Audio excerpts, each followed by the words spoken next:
बताना चाहूँगा फैक्ट जो है। सबसे पहले तो आज आजसू का स्थापना दिवस है।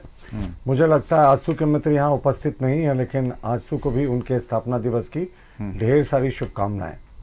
देखिए, आज महान संत कबीरदास जी की जयंती है, उनको भी शत शत नमन। उनका एक दोहा इस पूरे प्रोग्राम को देखने के बाद जो अपने ओपनिंग दिखाया वो बड़ा याद आता है। नहाए धोए क्या हुआ, जो मन मैल न जाए, नींद सदा जल में रहे, धोए बास न जाए। यानी नहाने धोने से सब सिर्फ क्या होता है साहब, जब आपके मन के अंदर का मैल न जाए। मछली तो सदा जल में रहती है, फिर भी धोने से भी उसका महक जो है, उसकी जो बदबू है वो नहीं जाती है। अब लौटते हैं आज के कार्यक्रम की ओर। देखिए, सबसे पहले ये हम पूरे तरीके से इसको राजनीतिक स्टंटबाजी मानते हैं, और राजनीतिक स्टंटबाजी मानने के पीछे का कारण है, मैं कुछ आपको डॉक्यूमेंट्स दिखा रहा हूं। मैं अंत्योदय फाउंडेशन और जितने तमाम चीजों का आपने जिक्र किया उनके बारे में मैं विस्तार से बताऊंगा, पर सबसे पहले मैं आपको दिखाता हूं कि झारखंड गजट में जो झारखंड सरकार द्वारा प्रकाशित है 9 जनवरी 2001 को, इसमें जो झारखंड स्टेट हाउसिंग बोर्ड के गठन का गजट नोटिफिकेशन था, उसको मैं आपको इसलिए दिखाना चाहता हूँ। 9 जनवरी 2001 को इसको अडॉप्ट किया गया था। नगर विकास, लोक स्वास्थ्य अभियंत्रण एवं आवास मंत्रालय के द्वारा। देखिए, इसमें क्या है, साफ है, constitution of the board, board a chairman appointed by the state government.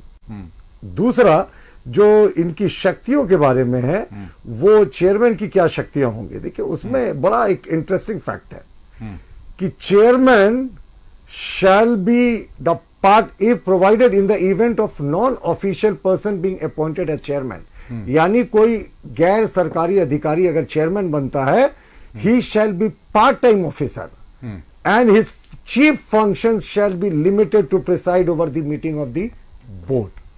अब इसका अर्थ क्या होता है ये मैं आपको बता रहा हूं, दर्शकों को जरूर बताएं जी। अब इसका अर्थ यह होता है कि ये जो चेयरमैन है, अच्छा, उसका मैं एक आपको और पक्ष आपको दिखाता हूं कि अब इसमें मैनेजिंग डायरेक्टर की क्या शक्तियां होती हैं। द गवर्नमेंट मैनेजिंग डायरेक्टर की मैं आपको शक्तियां दिखा रहा था।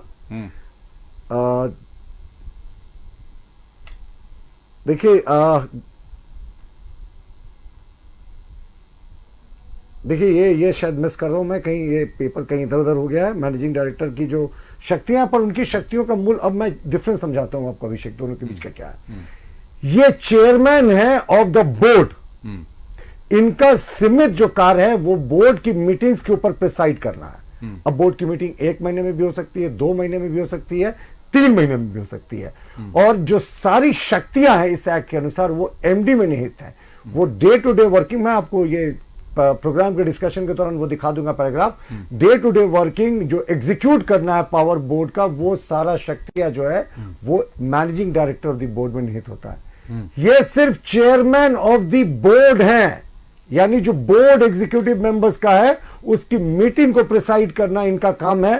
डे टू डे वर्किंग और इस तरह के बयान देना इनके कार्य क्षेत्र से बाहर का है। इसलिए मैं कह रहा हूं ये राजनीतिक मुद्दा है साहब, ये गैर सरकारी व्यक्ति हैं। और जैसा कि इस एक्ट को मैंने पढ़कर सुना दिया, बोर्ड के अध्यक्ष हैं तो बोर्ड का अध्यक्ष प्रस्ताव मीटिंग में लाएगा, बोर्ड के अध्यक्ष निर्देशित करेगा एमडी को। बोर्ड के अध्यक्ष एमडी को निर्देशित नहीं करते, बोर्ड निर्देशित करेंगे, बोर्ड पूरा करता है आप ही के पास। ये बोर्ड करता है, ये बोर्ड के अध्यक्ष की शक्तियां नहीं है।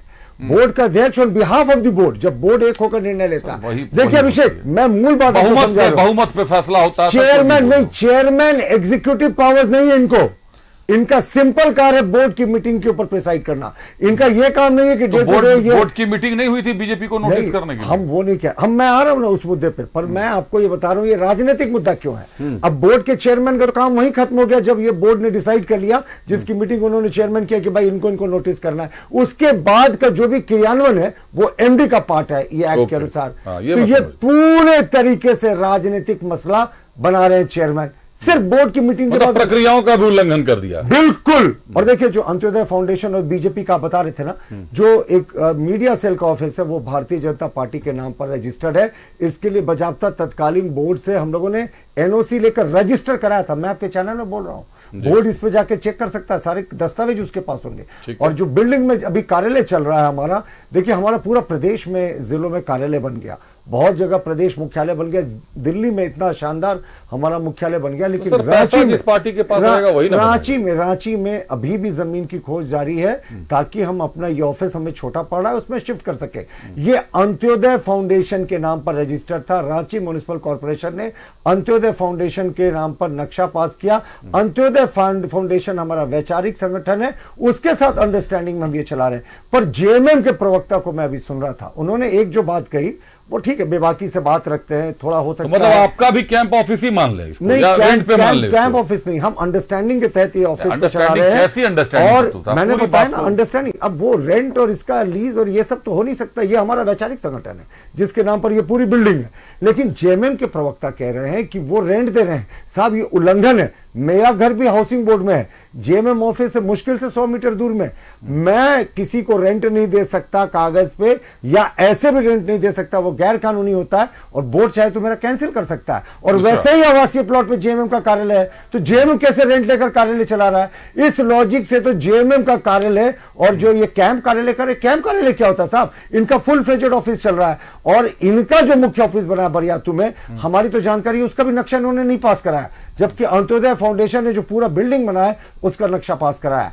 लेकिन ये कैंप कार्यालय जिसको कह रहे हैं, जिसको हम इनका ऑफिस मान रहे हैं, उसके लिए ये रेंट कैसे ले सकते हैं? ये तो उन्होंने कह दिया कि रेंट पे है। नहीं, ये हाउसिंग बोर्ड के क्लॉज का उल्लंघन है। आप रेंट नहीं ले सकते हैं, किसी से रेंट नहीं ले सकते हैं, आप रेंट आउट नहीं कर सकते हैं। आप अगर किसी प्लॉट पे देखिए, मेरे नाम पर भी हाउसिंग बोर्ड पूरा हाउसिंग पूरी की पूरी हाउसिंग बोर्ड अभिषेक तो भाड़े पे चल रही है।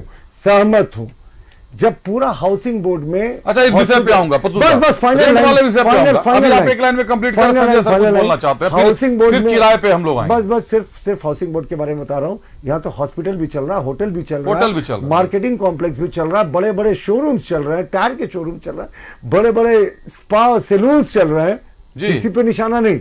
लेकिन चेयरमैन जिसका सिर्फ काम है कि अगर रेंट का प्रोसीजर नहीं हो सकता तो ये सारा जो स्पा वगैरह जो चला रहे, तो जिसके नाम से आवंटित है उन्हीं के नाम से चलना चाहिए। वो भी चला सकते हैं कि नहीं चला सकते? नहीं, वो नहीं चला सकते, कमर्शियल यूज नहीं कर सकते। जैसे ही आप अपने हाउसिंग बोर्ड का घर अलॉट कराते हैं तो आप एक उसमें एफिडेविट करते हैं, जो छोटे रेंटर होते हैं वो, कि हम इसको कमर्शियल यूज के लिए नहीं देंगे। और दूसरा इसीलिए 400 लोगों को नोटिस भेजा उन्होंने।